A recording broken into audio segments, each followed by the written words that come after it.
Mi novia me dijo una noche que debíamos terminar porque aún amaba a su ex. Me dolió, pero la entendí y la dejé ir. Ha pasado una semana y ahora me está reclamando porque dejé de pagar sus tarjetas. La primera vez que vi el uniforme del call center fue en un pasillo del supermercado, 6 meses después de que todo explotara. Ella bajó la mirada, fingió revisar el estante de las galletas y apretó la mandíbula como si yo fuera el intruso en una vida que se le había derrumbado sola. Yo solo pensé en la cantidad de cenas, uñas, ropa y suscripciones que había pagado a su nombre sin que eso contara como nada más que un mínimo obligatorio. Mientras ella hacía como que no me conocía, me acordé de la noche en que me llamó desde un restaurante caro porque la tarjeta adicional que le había dado había sido rechazada delante de su nuevo novio. Todavía escucho en mi cabeza su voz acusándome de humillarla, como si yo hubiera interrumpido su cita romántica por puro deporte. Todo eso empezó mucho antes de ese viernes por la noche, el día en que la cuenta dejó de aprobar sus caprichos y yo decidí que también tenía derecho a cerrar el grifo. Y aunque a ella le encanta contarlo como si yo la hubiera arruinado, la historia completa es bastante diferente. Cuando Juliana se sentó conmigo en la sala de mi departamento y me dijo que necesitaba ser honesta porque todavía amaba a su ex, sentí que me hundían un puño en el estómago.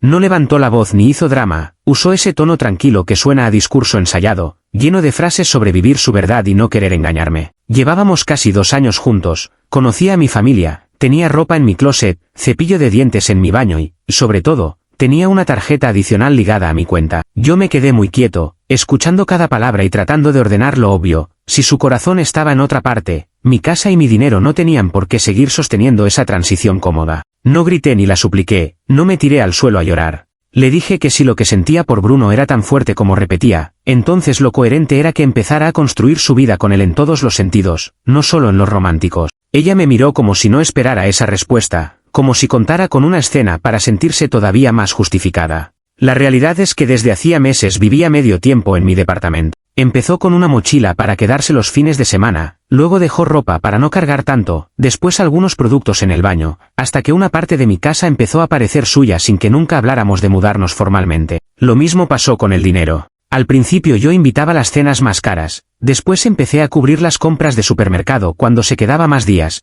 y cuando le di la tarjeta adicional fue casi como un reflejo de esa idea de pareja estable que yo creía que tenía. Bruno era ese nombre que flotaba de vez en cuando en las conversaciones como una especie de fantasma romántico. Músico sin trabajo fijo, siempre en un proyecto que casi iba a despegar, siempre a punto de. Juliana lo mencionaba como una historia que había quedado atrás, algo intenso pero del pasado. Más de una vez me dijo que conmigo tenía estabilidad, que por fin se sentía cuidada, que Bruno era talento pero cero estructura. Yo, en mi ingenuidad, me lo tomaba como un cumplido en vez de como una advertencia. Esa noche del discurso de sinceridad la situación fue casi clínica. La vi levantar sus cosas con calma, elegir qué se llevaba y qué no, meter en una maleta la mitad de su presencia en mi casa mientras decía que no quería ser injusta conmigo. Yo la ayudé a bajar las maletas, a llamar un taxi, a cargarlas al baúl. Mientras el carro se alejaba, lo único que pensé fue que no iba a seguir sosteniendo a una persona que ya se estaba yendo por decisión propia. Subí, me senté frente al celular y desde la aplicación del banco cancelé la tarjeta adicional.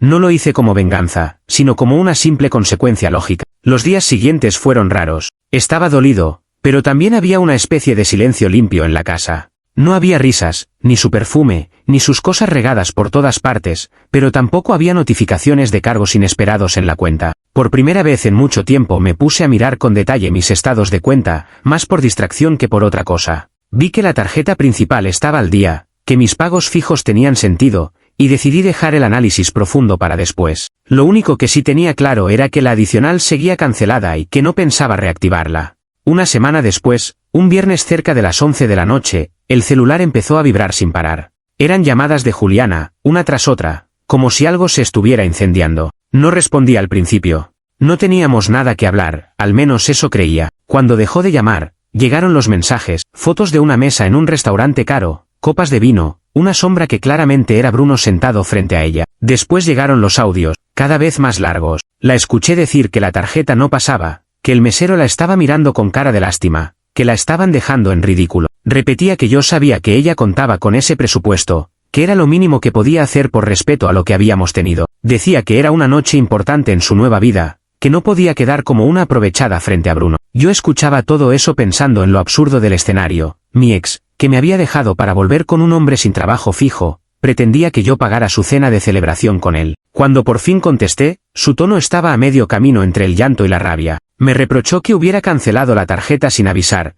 que la estaba castigando por seguir su corazón. Me pidió que llamara al banco de inmediato, que solucionara el problema técnico porque ella no tenía cómo pagar esa cuenta. Yo le dije, con calma, que no había ningún problema técnico, que la tarjeta adicional ya no existía desde la noche en que terminó conmigo, y que para mí la ruptura incluía también el cierre de nuestra relación financiera. Le dije que, en todo caso, después tendríamos que hablar de lo que me debía, porque había muchos gastos que eran exclusivamente suyo. Lo tomó como una puñalada. Dijo que la estaba abandonando, que era un desalmado, y colgó en seco. Cuando terminó la llamada, me quedé un rato mirando el techo. Me dolía todavía lo que había pasado entre nosotros, pero también sentí una claridad que no había tenido antes. Durante meses había aceptado como normal que yo pagara la mayoría de cosas sin revisarlas demasiado, que ella usara la tarjeta para darse algunos caprichos porque yo tenía un sueldo más estable. Esa noche, sin embargo, algo hizo clic. No tenía ningún sentido seguir financiando a una persona que ya había elegido caminar con otro, y mucho menos cuando ese otro no podía invitarla ni a cenar sin que necesitara recurrir al plástico que salía de mi cuenta.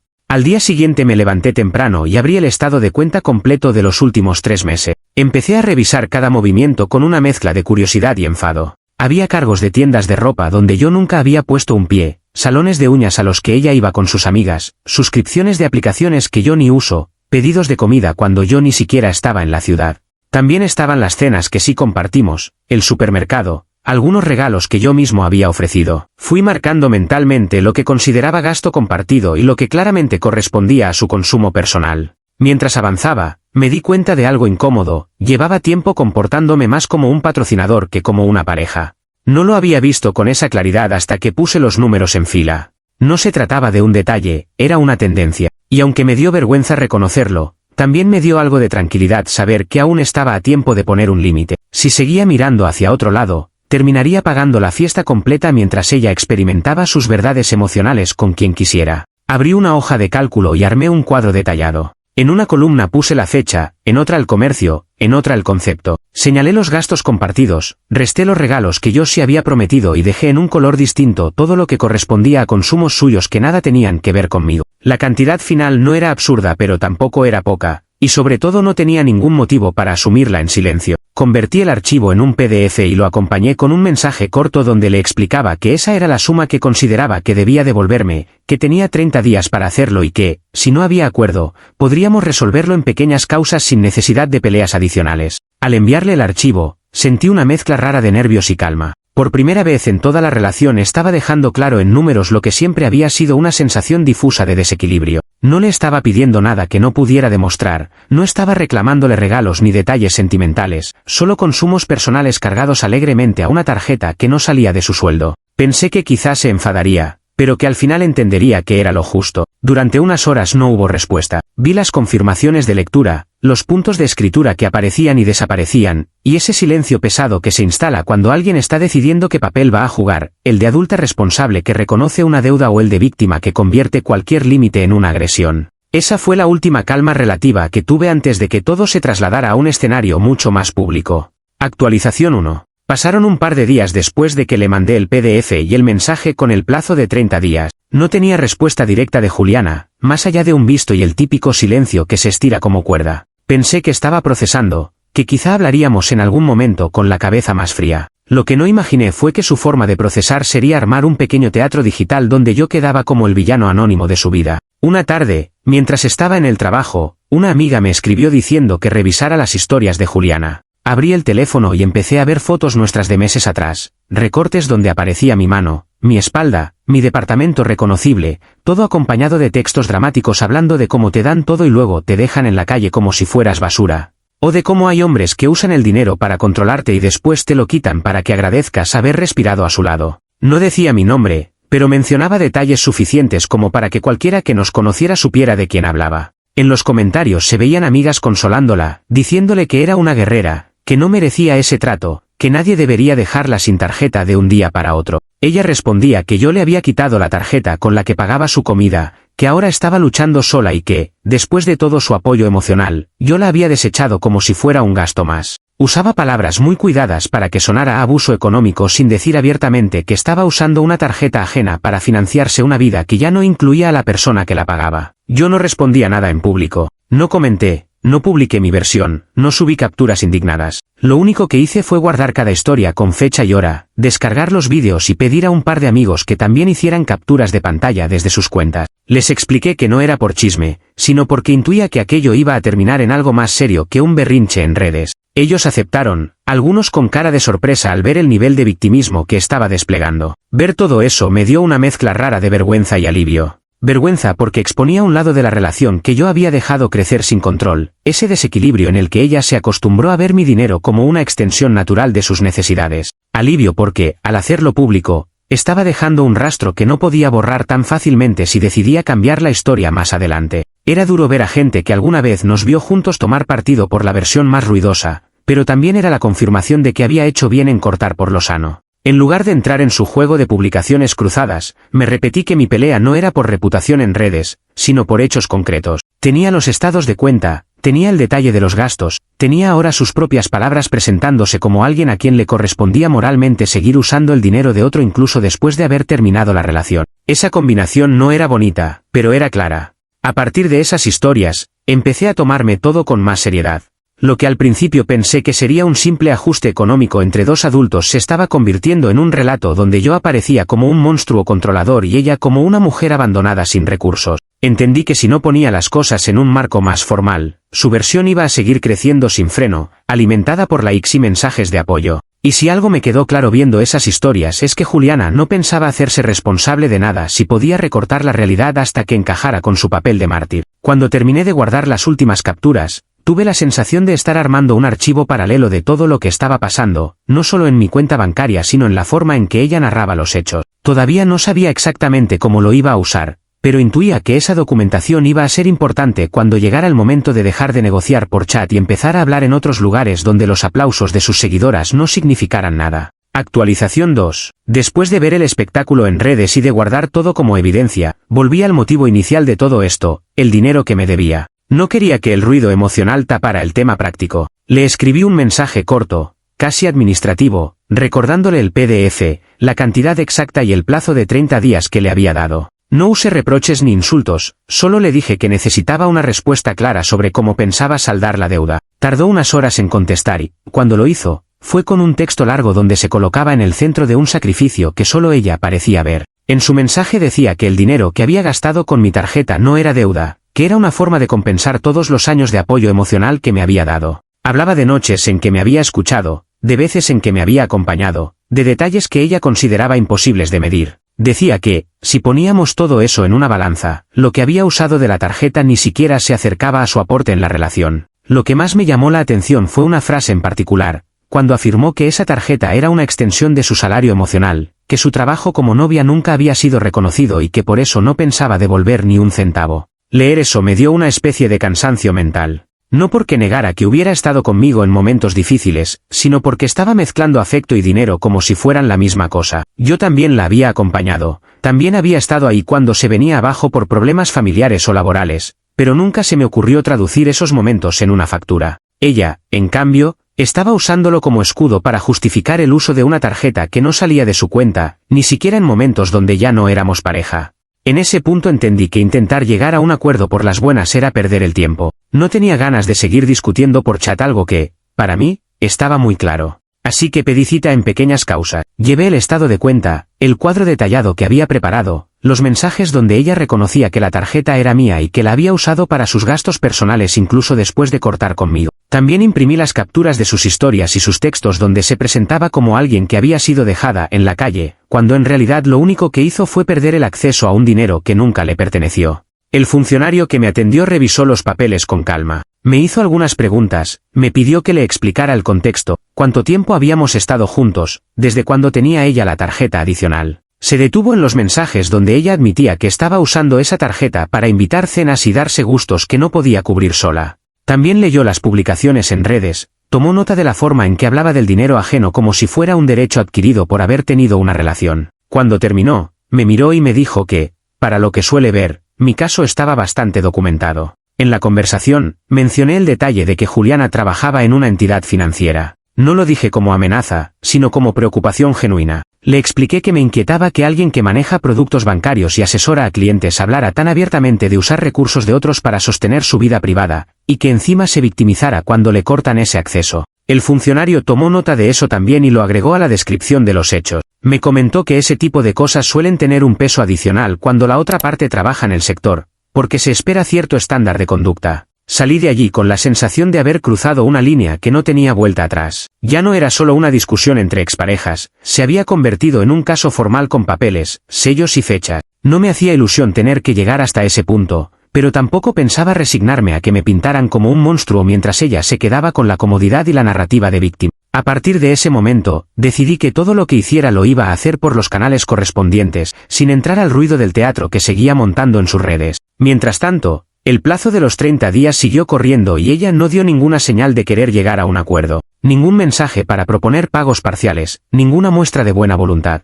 Lo único que seguía aumentando era la cantidad de indirectas públicas y comentarios cargados de dramatismo. Yo, en cambio, me limité a actualizar la carpeta donde guardaba todo, esperando la fecha de la audiencia y confiando en que los números, al final, hablarían mejor que cualquier discurso sentimental. Actualización 3. La reacción de Juliana al enterarse de que había presentado el caso fue completamente predecible, y al mismo tiempo, agotadora. No me escribió para preguntar detalles legales ni para intentar negociar nada, sino para aclararme que yo le estaba declarando la guerra y que no sabía con quién me estaba metiendo. Después de ese mensaje, el escenario volvió a ser el que a ella más le gustaba, el público, donde pudiera armar una historia con ella como protagonista sufriente y un antagonista claramente identificado, aunque no dijera mi nombre. Un par de días después, alguien me reenvió un enlace a una publicación larga que había hecho. Era una especie de hilo donde contaba su experiencia, con un ex al que presentaba como alguien que usaba el dinero como herramienta de control. Hablaba de un hombre que supuestamente la había endeudado a propósito para luego presionarla con demandas, de cómo le cortó el acceso a la tarjeta dejándola tirada frente a un mesero y a su nueva pareja, y de cómo ahora pretendía arruinarla legalmente solo porque ella decidió seguir su corazón.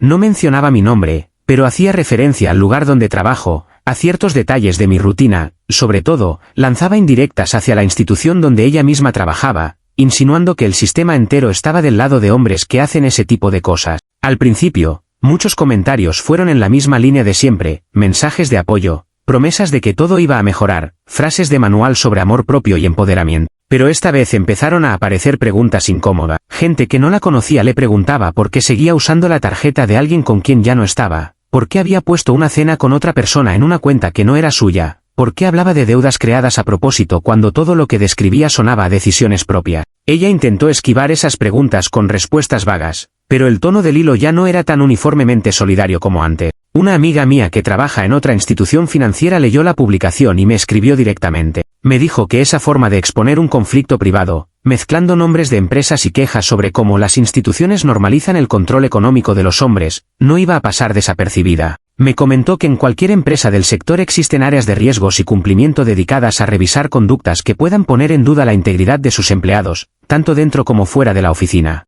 Y que si alguien de ese tipo de departamento veía esas publicaciones, no se lo iban a tomar como un simple desahogo sentimental. No tuve que esperar mucho. Ese mismo viernes, según supe luego, Juliana recibió un correo citándola a una reunión extraordinaria con recursos humanos y el área de cumplimiento. La citación no hablaba de nuestra relación, pero sí mencionaba una revisión interna sobre conducta en redes sociales y manejo de información sensible. Obviamente, en ese momento yo no sabía todos los detalles, solo me enteré de que algo se estaba moviendo cuando comenzó a escribir cosas crípticas sobre sentirse perseguida, sobre un sistema que no tolera a las mujeres que se atreven a denunciar abusos financieros y sobre cómo algunos hombres son capaces de arrastrarte hasta el trabajo con tal de ganar. A mí nadie me llamó de su empresa ni me pidieron declaraciones, tampoco era necesario. Todo lo que yo había presentado estaba en un expediente en pequeñas causas, con documentos oficiales, estados de cuenta y copias de sus propias palabras. Si las áreas internas de su trabajo querían revisar algo, solo tenían que seguir el rastro que ella misma había dejado en internet y contrastarlo con lo que había llegado al juzgado. Yo, en ese punto, me limité a esperar el desarrollo de la audiencia que tenía pendiente y a observar desde lejos cómo ella seguía echando combustible sobre un fuego que cada vez estaba menos bajo su control. Lo curioso es que, incluso cuando la realidad empezaba a alcanzarla, ella seguía relatando todo como si fuese un guión donde el universo entero la estaba castigando solo por haber amado demasiado. Nunca hablaba de responsabilidad, nunca mencionaba que la tarjeta no era suya, nunca reconocía que había intentado pagar una cena con otra persona usando un plástico que salía de mi cuenta. Todo giraba en torno a su dolor, a su sensación de injusticia, a su supuesta lucha contra un esquema que la oprimía. Y mientras ella hacía eso, más ojos empezaban a mirar los detalles concretos, que eran justo lo que siempre había querido poner sobre la mesa. Para cuando se presentó en esa reunión con recursos humanos y cumplimiento, lo que antes era solo un conflicto de pareja ya tenía forma de problema laboral. Ella entró a esa sala convencida, al parecer, de que iba a ser escuchada como denunciante de una situación injusta. Pero en una empresa que vive de la confianza y del manejo riguroso del dinero,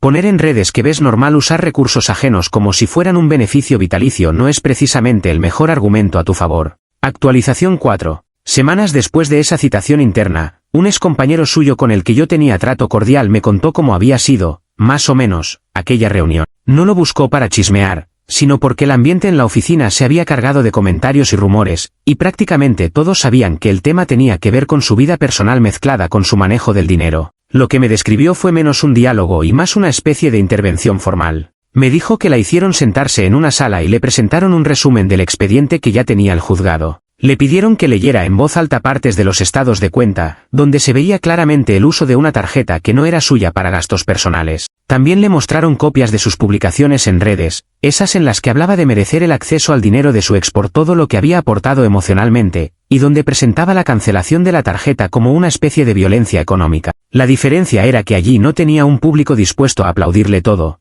sino gente encargada de evaluar si esa forma de pensar era compatible con el código de ética que había firmado. Su contrato tenía cláusulas específicas sobre el manejo responsable de recursos, la importancia de la integridad tanto dentro como fuera de la empresa y la necesidad de evitar conductas que pusieran en riesgo la reputación de la institución. Lo que a ella le parecía un drama personal sin consecuencias, adentro se veía como una señal preocupante, alguien que trabaja con productos financieros hablando con tanta ligereza de usar el dinero de otros como una especie de compensación afectiva, y encima llevando ese discurso al espacio público. No estaban juzgando que hubiera terminado conmigo ni que hubiera vuelto con su ex, a la empresa eso le daba igual. Lo que les importaba era la combinación de deuda personal, demanda y discurso público sobre el derecho a gastar lo que no era suyo. Según me contó este excompañero, en la reunión le preguntaron si entendía la diferencia entre un regalo voluntario y un uso permanente de un recurso ajeno como si fuera propio. También le plantearon que, al trabajar en el sector, se esperaba de ella un criterio más claro respecto a lo que es de cada quien. Juliana, fiel a su estilo, intentó responder desde lo emocional, diciendo que todo estaba sacado de contexto, que ella solo había escrito desde el dolor, que no era justo que se pusiera en duda su ética por una historia de amor complicada.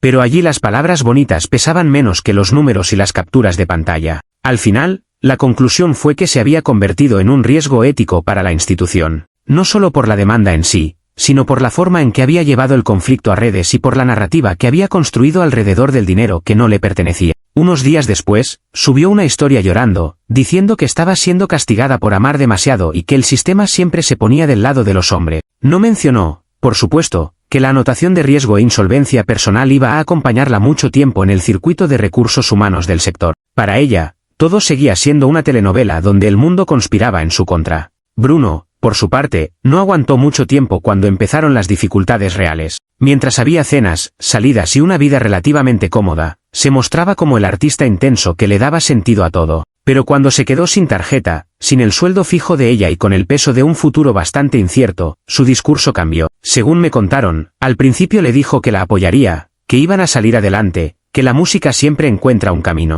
Poco después, empezó a pasar más tiempo trabajando en nuevos proyectos en casa de un amigo. El remate fue cuando decidió mudarse temporalmente con ese amigo para centrarse en su carrera. Palabras que suenan bonitas hasta que te das cuenta de que significan exactamente lo que parecen, irse de la casa donde ya no hay comodidad asegurada. Desde entonces, no volvió. No hubo grandes despedidas ni escenas dramáticas, simplemente dejó de estar disponible. Ella quedó sola con la mezcla de deudas, reputación dañada y una historia pública que ya nadie encontraba tan heroica como ella quería. Mientras todo eso ocurría, mi vida seguía avanzando en paralelo, más en silencio. Yo fui a la audiencia en pequeñas causas con mis papeles en regla, expliqué los hechos sin adornos y respondí a las preguntas que me hicieron. No pedí castigos ejemplares ni monté discurso de mártir, solo pedí que se reconociera que una parte de esos gastos no me correspondían. El proceso tomó su tiempo, como todo lo judicial, pero cada paso que se daba reforzaba lo que desde el principio me parecía obvio, que las decisiones que ella tomó con una tarjeta ajena no podían quedar convertidas en cuentos románticos sin consecuencia. Lo que más me llamó la atención, viéndolo todo con un poco de distancia, fue cómo la imagen que ella intentó sostener frente a los demás terminó chocando con la realidad concreta de los números y los contratos.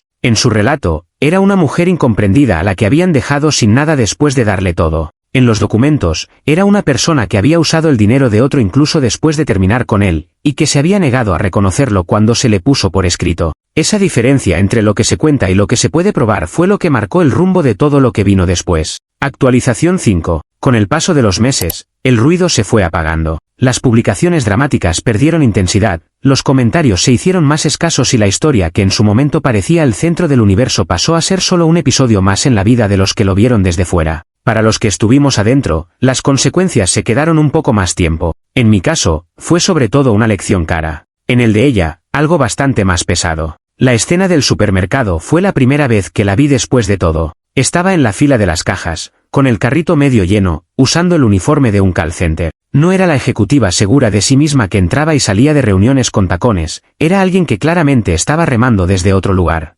Cuando nuestros ojos casi se cruzaron, bajó la mirada y fingió estar concentrada en elegir entre dos marcas de galletas, como si el empaque fuera lo más importante del mundo. No sentí ganas de acercarme ni de saludar, tampoco de humillarla. Solo pensé en lo rápido que se había desmoronado el papel de mujer dejada en la calle, que había intentado sostener en redes. Por conocidos en común supe que había intentado aplicar a varios bancos y entidades similares, pero que ninguna la había contratado. La combinación de deudas personales, el expediente de pequeñas causas y la anotación de riesgo ético en su historial hacían que su nombre encendiera más alarmas de las que una empresa de ese sector está dispuesta a tolerar. Al final, terminó aceptando un trabajo en un call center, con horarios rotativos y un sueldo que no tenía nada que ver con lo que ganaba antes. Vivía en un cuarto alquilado lejos del centro, compartiendo gastos con otras personas que estaban más en modo sobrevivir que en modo proyecto de vida. Aún allí, según me dijeron, seguía repitiendo su versión de la historia. Contaba que yo la había arruinado financieramente, que la había dejado con deudas y sin oportunidades,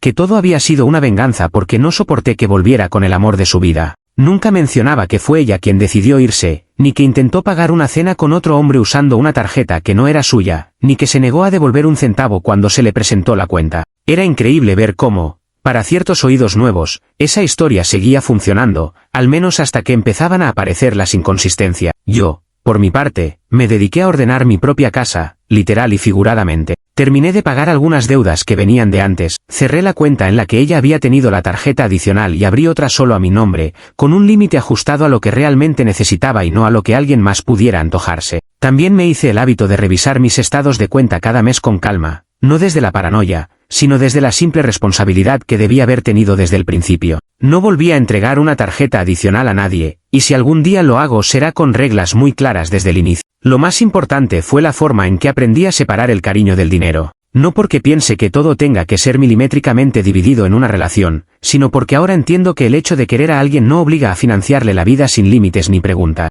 El amor se puede terminar, las promesas se pueden romper, las personas pueden cambiar de opinión y de camino. Las cuotas, en cambio, siguen llegando cada mes, puntuales, sin importar si el corazón está roto o no. Ese contraste me quedó grabado con una claridad que no tenía antes. A veces, cuando pienso en todo esto, me pregunto en qué momento exacto se cruzó la línea entre apoyar a la persona con la que estaba y convertirme en alguien que sostenía un teatro que no había pedido. Supongo que la respuesta está repartida en muchas pequeñas decisiones, en cada vez que dije que sí a algo que me incomodaba un poco, en cada momento en que dejé pasar un cargo en la tarjeta sin revisarlo porque era más fácil mirar hacia otro lado. No puedo cambiar nada de eso, pero al menos ahora tengo claro que no pienso repetirlo. Hoy mi crédito está limpio, mis cuentas están bajo control y mi casa vuelve a ser solo mía. No hay maletas ajenas ocupando espacio sin que exista un acuerdo real, no hay cargos extraños apareciendo a mitad de mes, no hay audios nocturnos exigiendo que pague la cena de otro. No diré que salí ileso, porque la mezcla de decepción y vergüenza tardó en digerirse, pero sí puedo decir que salí con una tranquilidad que nunca tuve mientras estaba pendiente de sostener todo ese decorado. Al final, lo único que realmente me importaba era poder mirar mis números, y mi vida, sin sentir que estaba financiando un cuento en el que ni siquiera era el protagonista.